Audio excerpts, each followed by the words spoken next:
¿Qué tal? Como era de esperar, Zapatero, Sánchez y el PSOE han hecho un nuevo favor a la dictadura venezolana de Nicolás Maduro.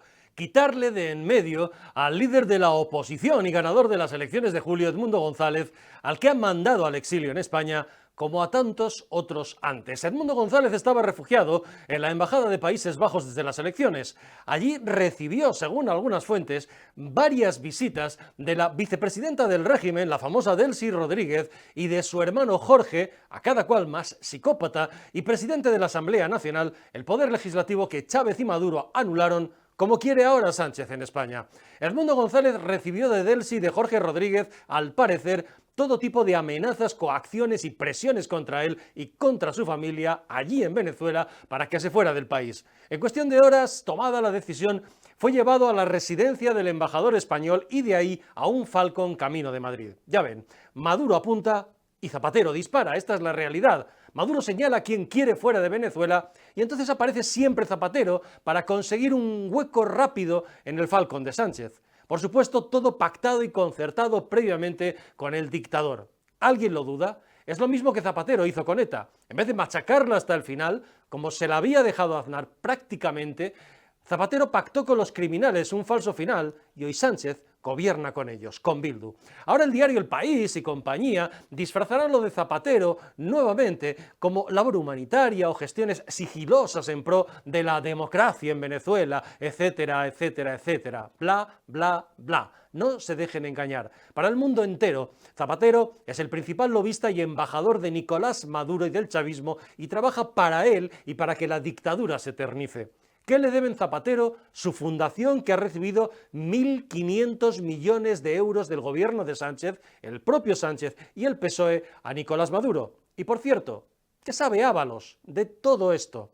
Queda en Venezuela como faro de esperanza María Corina Machado, a la que intentarán también encarcelar o echar del país cuanto antes, de aquí a enero, que es el acto de toma de posesión del nuevo presidente. Con ella lo tendrán más difícil. Es una mujer de hierro y se resistirá más que un septuagenario como Edmundo González, que terminó en esto casi por casualidad. El destino de la oposición es el exilio. Fidel Castro lo hacía muy bien y Venezuela es su alumno aventajado. Y el exilio es una tentación porque, aunque genera división en la propia oposición, sobre todo interna allí en Venezuela, que es lo que busca Maduro, división, la oposición sabe que el exilio da al final, y esa es la realidad, más margen de actuación que una cárcel del régimen, donde al final pierdes el foco mediático y el interés mientras te pudres. Maduro quiere que esta historia vuelva a empezar, desmembrar a la oposición, dividirla y otra vez meses y meses o años hasta estructurar un nuevo movimiento como el que consiguió María Corina Machado fundamentalmente en las últimas elecciones. Esto es lo que pretende el dictador, el desánimo y la división para eternizarse en el Palacio de Miraflores. Solo una victoria de Donald Trump en noviembre en Estados Unidos podría cambiar en algo las cosas de aquí a enero y evitar que Maduro tomara posesión. De la Unión Europea, con von der Leyen y Borrell, no cabe esperar nada, salvo que el nuevo representante de política exterior que sustituya al socialista español tenga las ideas más claras que él y esté, lo dudamos, fuera de ese consenso de populares y socialistas en Europa que tanto daño nos hace. El Tribunal Penal Internacional es lento como una tortuga. Zapatero, eso sí, le ha hecho a Maduro el favor de quitarle de encima con urgencia a Edmundo González. ¿Por qué? Porque, como advirtió Felipe González este verano, y él tiene siempre buena información, haber detenido ahora a Edmundo González hubiera acelerado el proceso contra Maduro en La Haya, donde ya terminaron otros sátrapas como Milosevic. Maduro no quiere agitar ese espantajo, por si acaso. Ha robado lo suficiente a los venezolanos para vivir 7 vidas y en un Lamborghini, que diría Sánchez. A Maduro siempre le quedará Cuba. ¿Qué le deben Zapatero, Sánchez y el PSOE a la dictadura venezolana? Es la pregunta. El PSOE ya ha adelantado que mañana martes votará en el Congreso en contra del reconocimiento de Edmundo González como presidente electo y ganador de las elecciones. El gobierno, que nos toma por idiotas, dice que no ha habido pacto con el régimen, pero el partido de Edmundo González asegura que ha habido durante estas semanas reiteradas ofertas y tentaciones de asilo por parte de España, mientras Delcy y Jorge Rodríguez amenazaban a Edmundo González. ¿Entienden? El sistema coordinado entre Zapatero y el dictador venezolano, palo y zanahoria. Maduro pone el palo y Zapatero y Sánchez la zanahoria en forma de Falcon y exilio en Madrid. Nada de lo que ocurre en Venezuela es, por cierto, ajeno a lo que está ocurriendo aquí en España. ¿Qué sabe Ábalos de todo esto?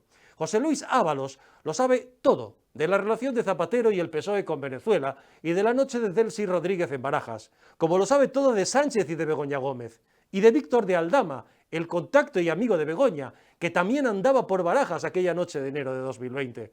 Hoy, Ábalos ha reconocido que la tal Jessica, por cierto, estudiante de odontología que cobraba por acompañarle a viajes y visitas oficiales y que también anduvo, por cierto, en el despacho de la cuarta planta de Ferraz, pues ha reconocido que era su amante, pero ha aclarado Ábalos que las decenas de miles de euros que la chica cobró salieron, dice Ábalos, de su bolsillo. Se le ha olvidado decir a Ábalos que mientras cobraba de todos nosotros como ministro en el gobierno de España.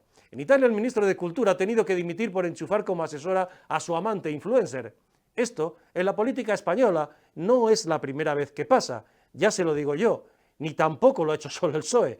Pero esta vez han pillado a Ábalos, que enchufó a su amante, llamémosla así, en la misma empresa pública Ineco, encargada además de enchufar, entre otros en la trama, al hermano de Koldo, que por cierto a su vez era quien le garantizaba y le autorizaba a la chica, a Jessica, las dispensas laborales para viajar con el ministro. Ábalos fue con un ramo de flores, por ejemplo, a la graduación de Jessica en la Facultad de Odontología de la Complutense, y el entonces rector, Carlos Andradas, le sentó junto a él en un lugar preferente y privilegiado como ministro. Lo de la Universidad Complutense, un nido de rojerío infumable, de corrupción y de adoctrinamiento político, es para un capítulo aparte. El desprestigio de la universidad madrileña es total. ¿Qué le dijo Ábalos al rector, digo yo, para verle llegar con flores a ver la graduación de una jovencita como Jessica? ¿Que era su tío? Como cuentan los compañeros de la escort, que ella decía. Estén atentos a la pantalla y a José Luis Ábalos, porque José Luis Ábalos es la clave de bóveda del sanchismo, y Sánchez lo sabe.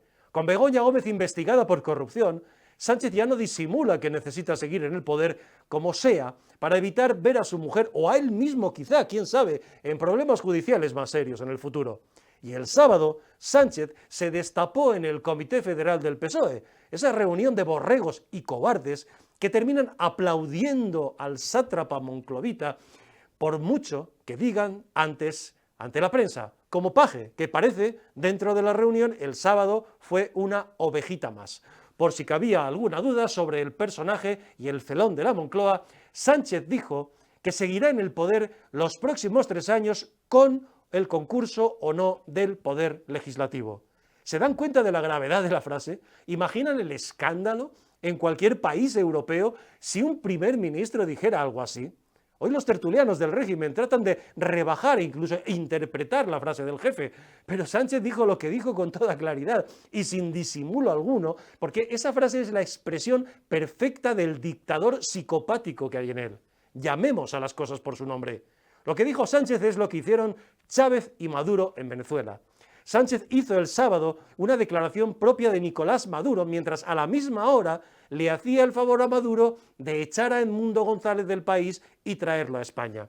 Sánchez, si pudiera, gobernaría en España como Maduro, no lo duden, y va camino de ello. Ya no lo disimula. Ha cooptado todas las instituciones como hicieron Chávez y Maduro en Venezuela. El Poder Judicial y la Corona se le resisten. Lo del CGPJ, por ahora, parece, dicen, le ha salido regular en la figura de Isabel Perelló.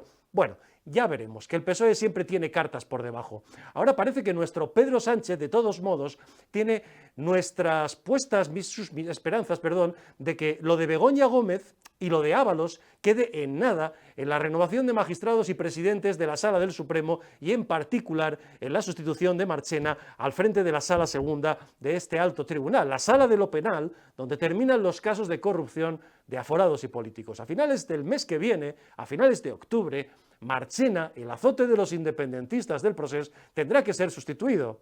Atentos a la jugada, porque Sánchez y Bolaños van a echar el resto para poner a un pumpido de la vida al frente de la Sala de lo Penal del Supremo. Los del caso Koldo, Ábalos quizá el primero, parecen estar deseando que la instrucción salga de las fauces de la Audiencia Nacional y que llegue al Supremo, donde hay más posibilidades de influencia política que en la Audiencia Nacional o en los juzgados ordinarios como el del juez Peinado que investiga a Begoña Gómez. Por eso, empieza el run ya de la imputación de Ábalos y del traslado del caso al Supremo, que tarde o temprano llegará. La UCO de la Guardia Civil parece tener ya pruebas de que el exministro cobró comisiones ilegales de la trama Koldo mientras atendía generosamente a su amante, dice él, aunque pagaba Koldo en cash, que con dinero suyo. El juez Ismael Moreno no quiere dejar el caso por ahora y hoy ha dicho que sigue con él, como el juez Peinado que va piano con Begoña Gómez. Pero tarde o temprano llegará al Supremo, donde se jugará la partida final de uno y quizá del otro caso, el Koldo y el de Begoña Gómez. Por eso Sánchez necesitaba renovar cuanto antes el CGPJ, para activar con rapidez en los estadios inferiores de la Judicatura los cambios de magistrados y presidentes de Sala del Supremo y de numerosos tribunales superiores de justicia del país. Ahí está ahora la verdadera batalla. Sánchez es Maduro, y España va camino de ser Venezuela, por mucho que algunos sigan riéndose cuando lo decimos. ¿Qué hacer para evitarlo? ¿Dónde está la oposición? Lo escribió bien Arturo Pérez Reverte este verano. El talento de Pedro Sánchez para huir hacia adelante es admirable. No se agotan los conejos en su chistera, decía. Asombran la ineficacia e incompetencia del PP, y eso tal vez explica muchas de las cosas que ocurren. Si estuvieran ellos en el poder, o sea, el PP, decía Reverte, y Sánchez en la oposición, y tuviera contra ellos la munición pesada que tienen contra él, Feijóo, decía Pérez Reverte, no duraría en la Moncloa ni 5 telediarios. Esta es la realidad. Ojalá un día Edmundo González o María Corina Machado, o quien sea que elijan los venezolanos, presidan una Venezuela libre y no tengan, por cierto, que recibir a Feijóo asilado en Caracas en un Falcon.